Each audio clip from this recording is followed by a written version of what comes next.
The MacBook Neo is the kind of product I never expected Apple to make. At first glance, it almost feels anti-Apple.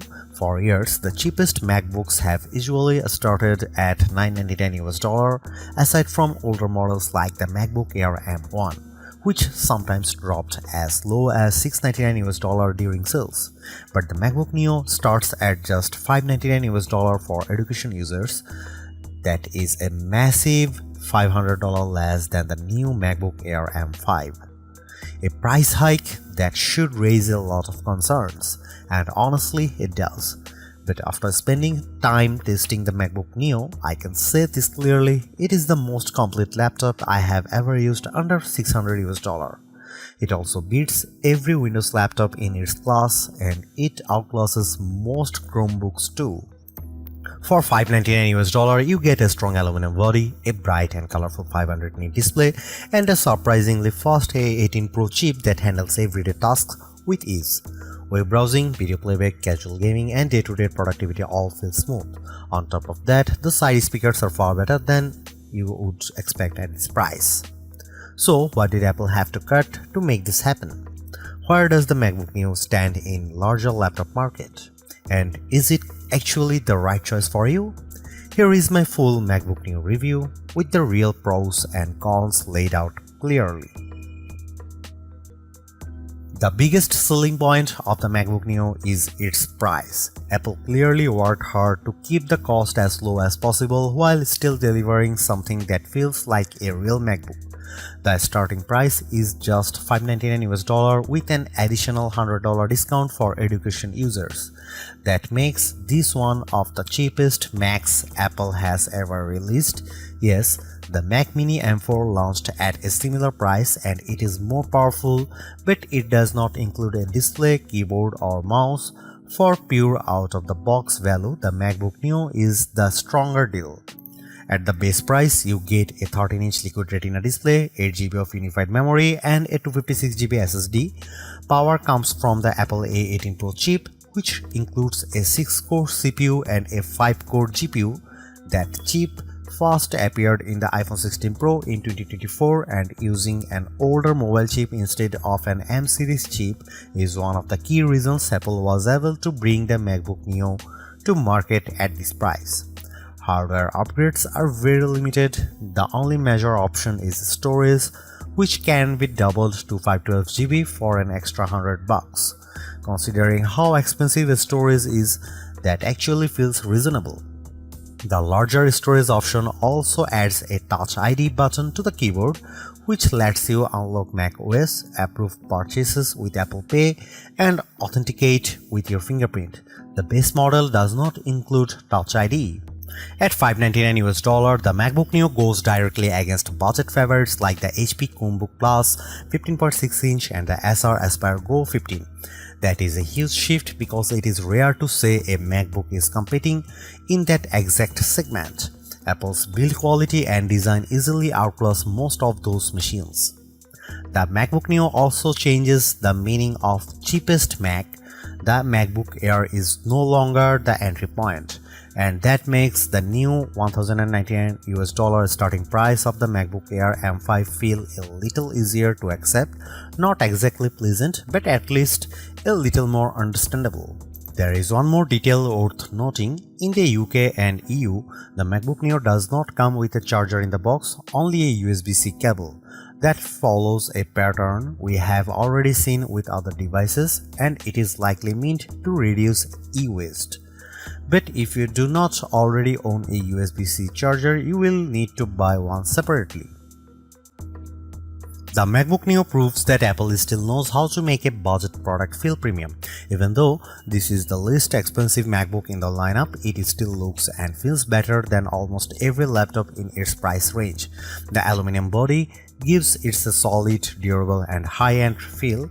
It also comes in 4 bright color options, and the review unit I tested was the Citrus version, which is a vivid green shade that stands out in a good way.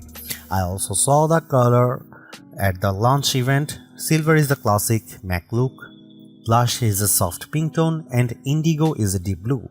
These colors feels fun without looking childish. That said, the aluminum build does mean the MacBook Neo is not quite as light as you might expect. At 2.7 pounds or 1.23 kg, it weighs the same as a MacBook Air. That is still portable, but students carrying it around all day may notice the weight. It is also slightly thicker than the Air. Apple has also matched the keyboard color to the laptop's finish, which gives the MacBook Neo a more unified and polished appearance. Apple describes it as a more colorful MacBook, and that is a fair description. One of the main differences between the base model and the higher storage version is Touch ID. If you buy the 512GB version, you get a Touch ID button on the keyboard that makes logging in, authorizing installs, using Apple Pay, and managing passwords much easier. It is a shame that Apple limited this to the more expensive model because biometric security is extremely convenient and is already common in many budget Windows laptops. The base model instead gives you a plain lock button, which is much less useful. The keyboard itself feels comfortable and responsive, just like the Magic keyboards on more expensive Macs, but it misses one major feature: backlighting. On other MacBooks, the keys light up in dark environments, which makes typing much easier in classrooms, libraries, or at night. Without that lighting, the MacBook Neo becomes more difficult to use when the room is dim. That is probably the biggest design compromise Apple made to hit the lower price. It is not a deal breaker, but it is hard to ignore. Along the left side, you get two USB-C ports. These also handle charging. Since there is no MagSafe 3 here, the ports look normal, but they are not equal. The rear port uses USB 3 speeds, which reach up to 10 Gbps. That is fine the most accessories, but it is much slower than the Thunderbolt 4 and Thunderbolt 5 ports on more expensive MacBooks. You can still connect a USB-C monitor and run it at 4K 60Hz, which is good. The second USB-C port is much slower because it uses USB 2 technology. That means speeds of just 60 MB per second, which is really only suitable for low-demand accessories like wired mice or keyboards. This is one of the more awkward cost-cutting decisions Apple made. The two ports look almost identical, but they behave very differently. That could easily confuse people, especially when a flash drive suddenly transfers data much more slowly than expected. Even though I understand why Apple did it, using USB 2 in a 2026 laptop feels hard to justify. Still, the rest of the design averts that kind of disappointment. The aluminum chassis looks premium, the 13-inch screen is a strong choice for portability, and the display itself is one of the best parts of the MacBook Neo. At 2408 by 1506, it is much sharper than the 1080p panels most budget laptops uses. It also gets up to 500 nits of brightness, which is excellent for a laptop in this price bracket.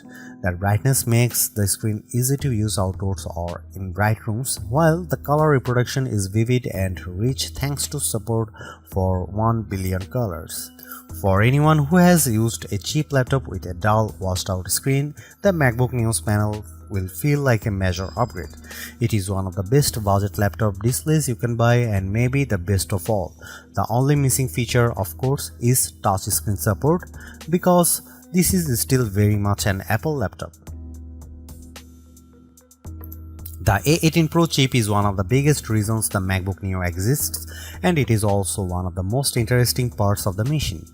Instead of using an M series chip like other modern Macs, Apple chose the A18 Pro, the same chip that powered the iPhone 16 Pro.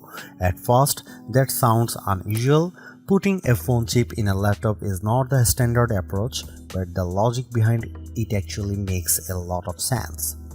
Apple has far more experience designing mobile chips than computer chips, and its high-end iPhone silicon is now extremely powerful in a low-cost laptop that may be smarter than using a weak traditional laptop chip that struggles to keep up.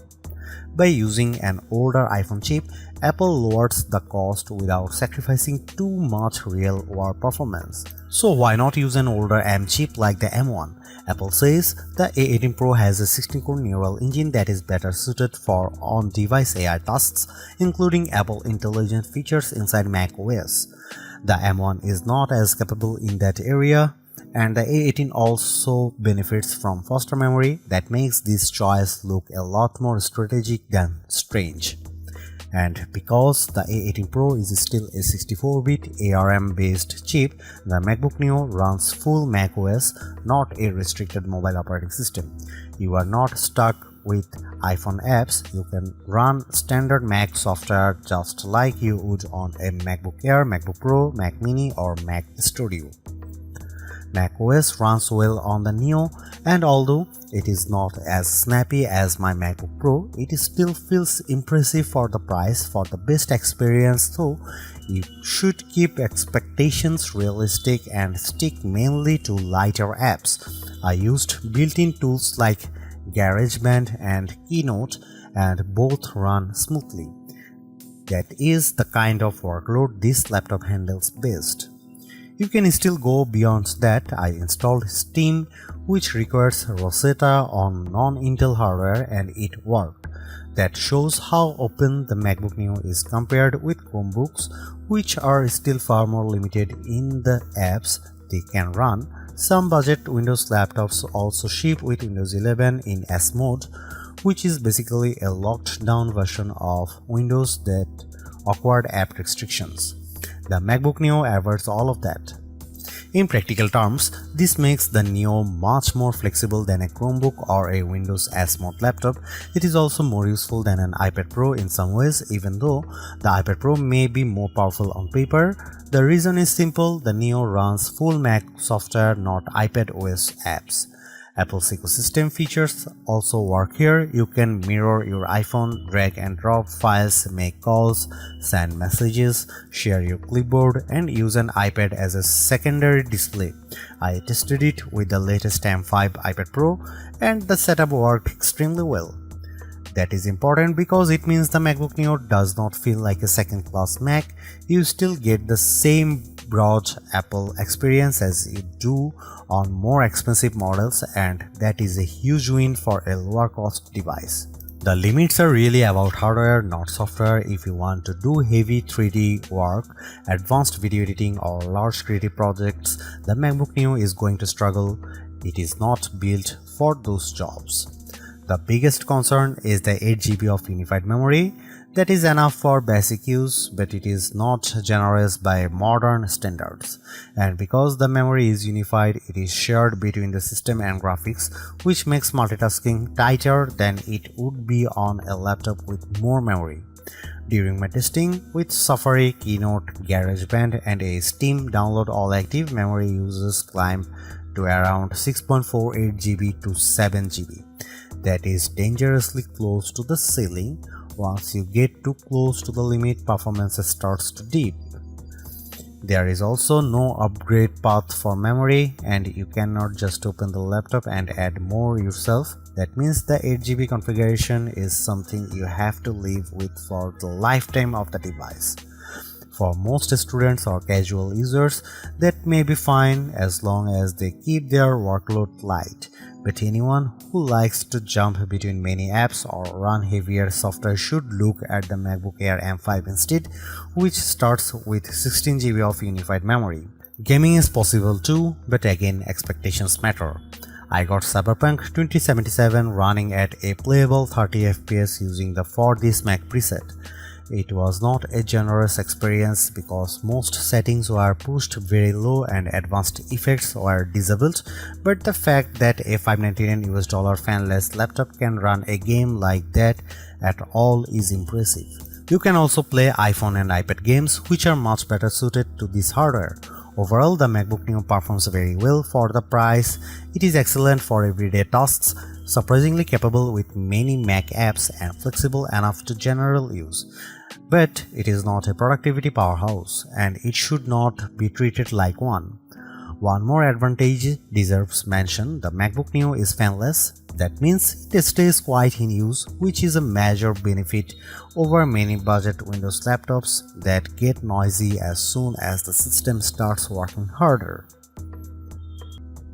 The MacBook Neo is the best budget laptop you can buy right now. It is true that Neo sits at the upper end of what many people would call budget, but the gap in quality between this and most Windows laptops or Chromebooks at the same price is huge. The design is premium, the display is excellent, the speakers are surprisingly strong, and the performance is more than good enough for day-to-day work. What impresses me most is that Apple did not cripple macOS just to hit a lower price. You still get the full Mac experience along with support for the broader Apple ecosystem. That makes the Neo feel like a real MacBook, not a watered-down version. Yes, there are compromises. The USB-C setup is awkward, the keyboard has no backlight, and the 8GB memory limit is restrictive, but those issues are understandable in a laptop this affordable, even if they are still disappointing. At the end of the day, Apple has made a budget MacBook that actually feels worth buying. It is not the cheapest option on the market, but it is one of the smartest.